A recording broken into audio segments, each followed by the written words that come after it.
காவிரி விவகாரம் தொடர்பாக அனைத்து கட்சி கூட்டத்துக்கு கர்நாடக அரசு டேட் அனௌன்ஸ் பண்ணியிருக்காங்க. தமிழக அரசு இப்போ வரைக்கும் அந்த டேட் அனௌன்ஸ் பண்ணல.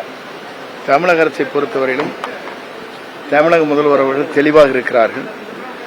பாரத புறமை சந்திக்கும் போன்றும் சரி, மற்ற சட்டமன்றமாக இருந்தாலும் சரி, தெளிவாக அவர் சொல்லியிருக்கிறார். மேகதா அணையை பொறுத்தவரையிலும் ஒரு செங்கலை கூட தமிழக அரசு அங்கே வைப்பதற்கு அனுமதிக்காது என்று சொல்லியிருக்கிறார். ஆகவே அதுவே உங்களுக்கு பொருத்தமாக இருக்கும். அனைத்து கட்சி கூட்டத்துக்கு ஏதாவது இல்ல இது சொல்லிட்டு அப்புறம் அதுக்கப்புறம் அந்த டைமுக்கு என்னென்ன செய்யணுமோ செய்வாங்க.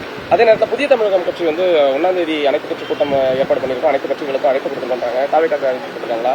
இல்ல, அவங்க தனிப்பட்ட முறையில் ஒரு இயக்கம் எது வேண்டுமானாலும் செய்யலாம், எல்லாரும் கேட்கலாம். எத்தனை பேர் போறாங்கிறது அப்பதான் பார்க்க முடியும். அழைப்பில் எங்களை பொறுத்தவரையும் ஒவ்வொரு இயக்கமும் அவங்களுடைய செயல்பாடுகளை வெளிப்படுத்துவதற்காக இது போன்ற நிலைகளை உருவாக்குகிறார்கள். பொதுமக்களுடைய பிரச்சனைக்காக அப்படி வருகிற போது அதில் யார் கலந்து கொள்கிறார்கள், கலந்து கொள்ள என்பதை அந்த கூட்டத்திலே தான் தெரியும். தமிழக அரசை பொறுத்தவரைக்கும் என்ன நடவடிக்கை இருக்கு?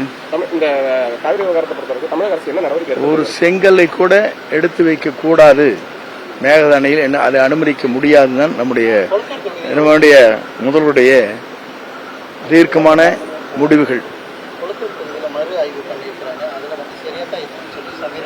எங்க கொளத்தூர்